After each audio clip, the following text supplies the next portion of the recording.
हमें महाद्वीपीय विस्थापन देखना है। ठीक है, महाद्वीपीय विस्थापन जैसे कि पहले पूरा पूरा पृथ्वी था, अर्थ था, उसकी जो महाद्वीपीय थे ऐसे दिखती है अब वर्तमान समय में। ठीक है, लेकिन आज के कुछ साल पहले इसका खोज कौन किया? ठीक है, और ये कैसे बनी?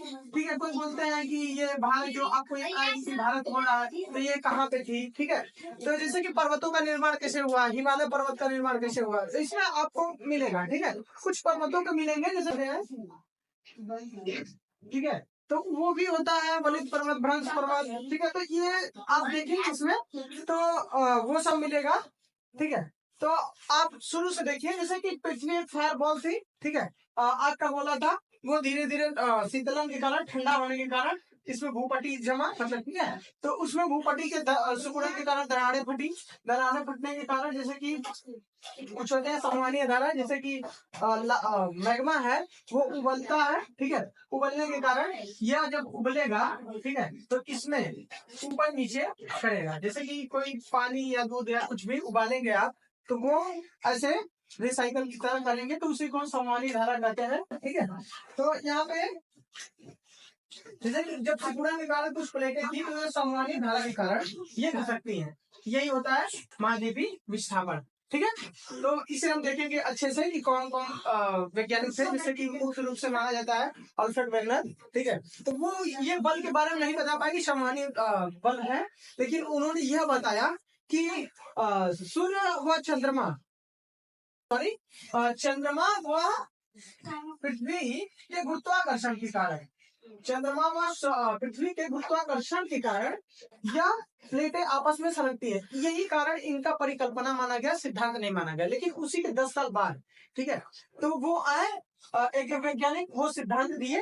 ठीक है, वो दिए जिसके कारण यह पता चला कि ये असंवहनीय धारा के कारण महाद्वीपों का प्लेटें जो खसकती हैं उसके द्वारा होता है, जिसे कहा जाता है महाद्वीपीय विस्थापन। मतलब यहाँ से वहां जाना, विस्थापन मतलब यहाँ से वहां जाना या खसकना। ठीक है, तो यहाँ से हम देख लेते हैं कि जैसे कि 1500 से 1700 ईस्वी ईस्वी में यूरोप में एक ऐसा उदय हुआ जैसे कि वो बोला जाता है जिज्ञासु काल या वैज्ञानिकों का काल। ठीक है, तो उस समय यूरोप में ये देखा गया कि ये पूरे दुनिया का भ्रमण कर रहे हैं। जैसे कि पुर्तगाल के हमने देखा है कि भारत में खोज किए थे Vasco D gamma, sorry Columbus खोज किए थे वेस्ट इंडिया का। ठीक है, तो वेस्ट इंडीज, ठीक है, रेड इंडियन। ठीक है, तो ऐसे ऐसे फिर कुछ अमेरिका का खोज किए, कुछ शांत महासागर के। तो उस समय देशों में जैसे ऐसे यूरोप में चल रहा था कि नए नए देश, नए नए महाद्वीप, नए नए महासागर का विकास मतलब मिल रहा है। ठीक है, तो वो देखते हुए इन्होंने एक ऐसा संस्था या कमेटी बनाया कि देखा जाए तो पूरे वर्ल्ड में घूम के देखा कि कितना कितना महाद्वीप है, कहाँ कहाँ कैसे है। ठीक है, तो वो अपने फिगर बनाते गए। ठीक है, तो उसी में थे एक अलेक्जेंडर वो हम जो यह बताए कि 1801 में कि यह बताए कि जो यह दक्षिण अमेरिका वाला पोर्शन है और अफ्रीका का पश्चिमी, पूर्वी अमेरिका है, दक्षिण अमेरिका का पूर्वी भाग, यह पूर्वी भाग और अफ्रीका का पश्चिमी भाग, ये दोनों में आपस में मिले थे। ठीक है, तो ये विखंडन हुए, तो उन्हें यही मतलब सिद्धांत दिए, मतलब सिद्धांत का परिकल्पना दिए कि ये आपस में कभी जुड़े होंगे। ठीक है, तो यही दिए थे। तो उसके कारण धीरे धीरे आगे चलते 1912 ईस्वी में अल्फ्रेड वेगनर द्वारा यह सिद्धांत दिया गया था महाद्वीपीय विस्थापन का। ठीक है, यह माना जाता है कि परिकल्पना, लेकिन परंतु 10 साल बाद जब वो सामान्य धारा का सिद्धांत जब आया तो इनका वेगनर का सिद्धांत एकदम सही साबित हुआ। ठीक है, तो ये पहले बताया वेगनर कि जो पहले पूरी पृथ्वी है कुछ साल पहले, जैसे कि मान के चले 3 अरब साल पहले। ठीक है, तो ये लगभग उतना साल पहले जाएंगे तो ये पहले एक महाद्वीप था जिसे कहा जाता है पेंजिया। पेंजिया और महासागर का नाम है पैथलासा। ठीक है, ये है पैथलासा। ठीक है, ये कुछ काल में विखंडन हुआ। ठीक है, इसे 2 भागों में बढ़ गया। ऊपर वाला है अर्गाना, या तो लारेसिया लिख देते हैं, 2 नाम है लारेसिया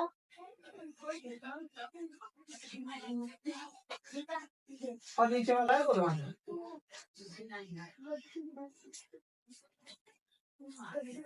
इसका लारेशिया भी नाम है, ठीक है। इसी बीच में 33 सागर है, 33 सागर।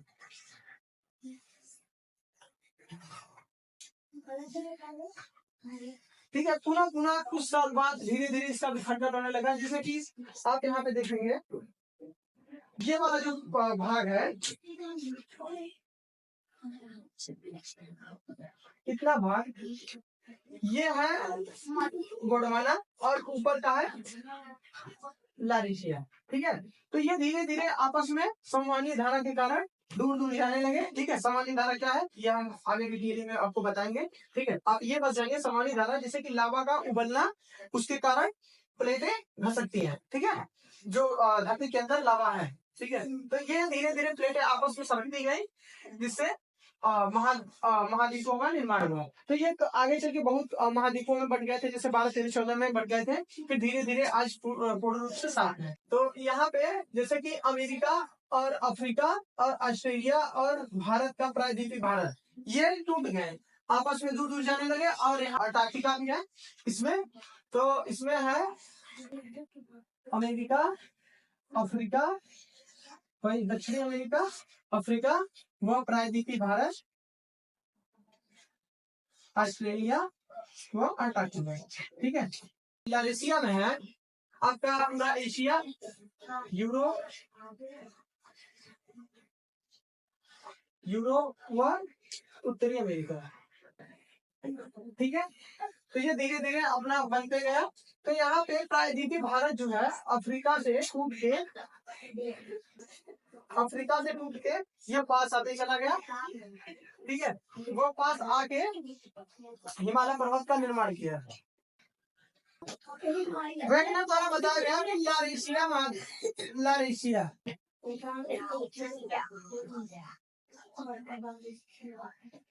ये लारेशिया है, ये प्रायद्वीपीय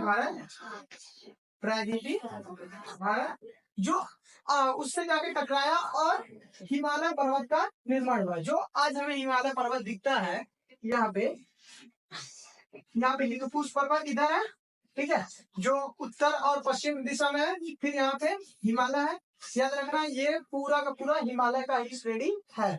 फिर इधर अराकान है, ठीक है। तो ये पूरा प्राय हिमालयी क्षेत्र है। इधर हिंदकुश, हिमालय और अराकान, ठीक है। तो ये इस पर्वत का निर्माण हुआ। और यहाँ ये है, ये बोला जाता है अरावली का पर्वत, इधर है सतपुड़ा और यहाँ पे राजमहल की पहाड़ी, ठीक है। इसे ध्यान से समझना। जैसे ये आपका प्रायद्वीपीय भारत, आप इसमें डाउट बहुत होते हैं, जैसे कि ये है अरावली, जहाँ पे दिल्ली से लेके लगभग गुजरात तक है, ठीक है। और इधर है सतपुड़ा और यहाँ पे राजमहल की पहाड़ी, ये राजमहल वह सतपुड़ा, ठीक है।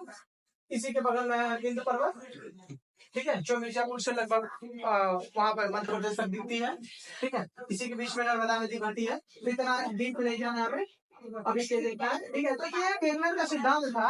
अल्फ्रेड वेगनर, अब आएंगे अल्फ्रेड वेगनर ने जो बताया वो असंबद्धताएं जो उन्होंने बताया, जैसे महाद्वीपीय विस्थापन का बताया था, वह उनका सिद्धांत गलत इसलिए साबित हुआ, मतलब गलत नहीं साबित हुआ, माना जाता है उसका परिकल्पना, इसलिए क्योंकि वो बल नहीं बता पाए। कौन सा बल है जो प्लेटों को घुसा रहे हैं, ये नहीं बता पाए, इसके कारण इनका सिद्धांत को परिकल्पना माना गया।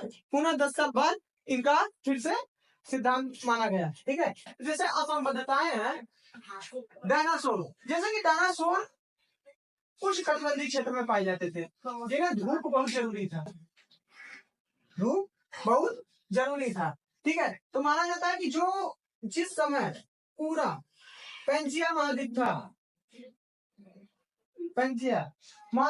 वह एकदम केंद्र में था, और विखंडन के दौरान यह पूरे वर्ल्ड में यहाँ पे और यहाँ पे, ठीक है, साइबेरियन क्षेत्र में और उत्तरी अमेरिका के कनाडियन क्षेत्र में, कनाडा में, यहाँ पे डायनासोर के जीवाश्म पाए गए हैं जो शीतकटिबंधीय क्षेत्र में है। कहाँ पे? शीतकटिबंधीय क्षेत्र। लेकिन वह डायनासोर कभी भी शीतकटिबंधीय क्षेत्र में नहीं रहा करते, क्योंकि उनका खून ठंडा होता था, वो गर्म स्थान के जीव थे। ठीक है, तो इसके कारण इससे यह पता चलता है कि प्लेटें ये घसती थी, क्योंकि यह उष्णकटिबंधीय क्षेत्र था, फिर पुनः यह प्लेटें घसने के कारण वह शीतकटिबंधीय क्षेत्र में चली गई। ठीक है, और एक लेडी थी जो डायनासोर पे डिस्कवरी कर रही थी, रिसर्च कर रही थी, उन्होंने यह बताया कि एक महाद्वीप यहाँ पे, एक महाद्वीप यहाँ पे। ठीक है, वह बताई कि यह डायनासोर का मुंडी जो सिर है वो यहाँ पे मिला और घट यहाँ पे मिला, और बीच में सागर है, बीच में सागर है। तो उन्हें यह पता चला, इससे भी यह पता चलता है कि डायनासोर तो मरा नहीं होगा कि यहाँ पे और यहाँ पे, उससे यह पता चलता है कि सागर के, नहीं सॉरी, टेक्टोनिक प्लेटें खसकी थी। ठीक है, इससे यह भी पता चलता है। और पर्वतों का फलन, पर्वतों का मुड़ जाना, जैसे पर्वतों का ये पर्वत है ऐसे मुड़ जाते हैं, ठीक है, एक जैसा। तो हमें उत्तरी अमेरिका में, कनाडा के क्षेत्र में, ये उत्तरी अमेरिका मान लें, ठीक है, ये उत्तरी अमेरिका के कनाडियन क्षेत्र में ये वाला पर्वत, और यहाँ पे ग्रीनलैंड आइसलैंड, फिर उसके बाद ये नॉर्वे का। ठीक है, तो यहाँ पे ये दोनों पर्वत एक ही फलन के हैं, मतलब दोनों लोगों का पर्वत का मोड़ एक ही तरफ है। ठीक है, इससे यह भी पता चलता है कि ये प्लेटें आपस में एक थी।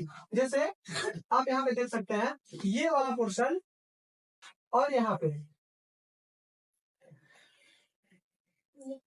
और ये लिख का स्थान, ठीक है, आप देख पा रहे होंगे। ठीक है, ये वाले पोर्शन एक थे, ठीक है, और यहीं पे वलन पर्वत का साक्ष्य मिला।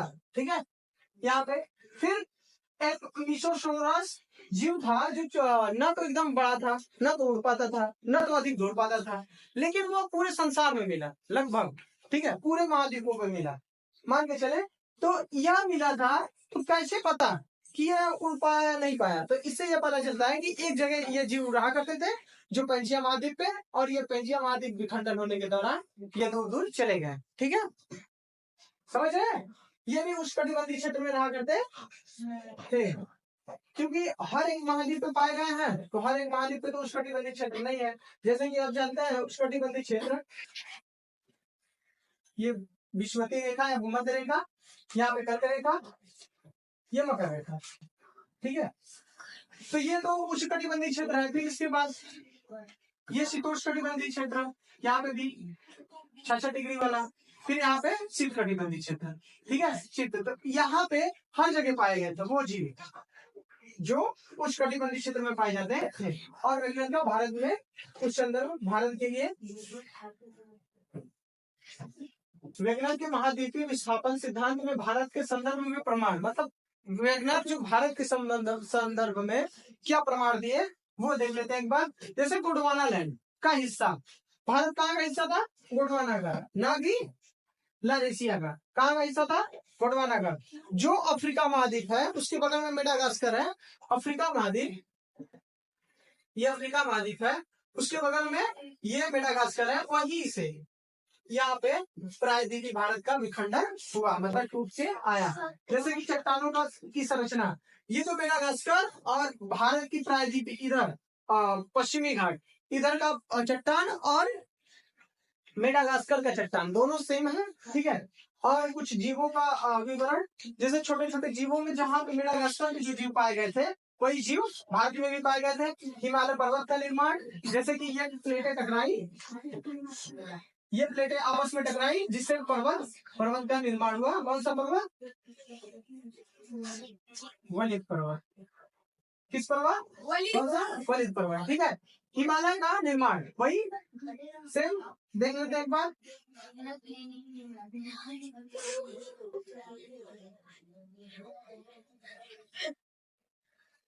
जैसे कि ये है लारेशिया, ठीक है, यह है प्रायद्वीपीय भारत।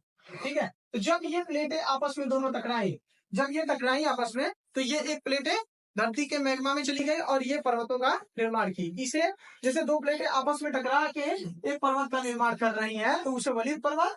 अगर कोई भी प्लेटें आपस में उतली पुतली हो जा रही हैं, जैसे कि कहीं दब जा रही है, उठ जा रही है, ठीक है, जैसे ये प्लेटें हैं, यहाँ बीच में ये दब गया प्लेट, ये वाला, ये ए है, बी सी, बी वाला दबा है, तो इसे भ्रंश पर्वत का कहते हैं। ठीक है, आगे देखते हैं।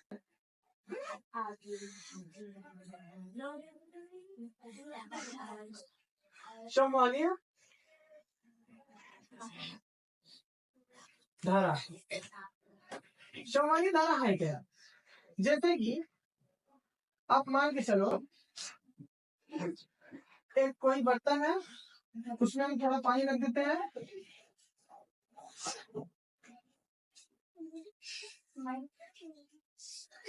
ठीक है, अब ये गर्म होगा, ये जब गर्म होगा तो इसमें पानी ऊपर जाएगा, पानी ऊपर जाएगा फिर नीचे आएगा, फिर ऊपर जाएगा फिर नीचे आएगा, तो इसे ही कहते हैं सम्मानीय धारा।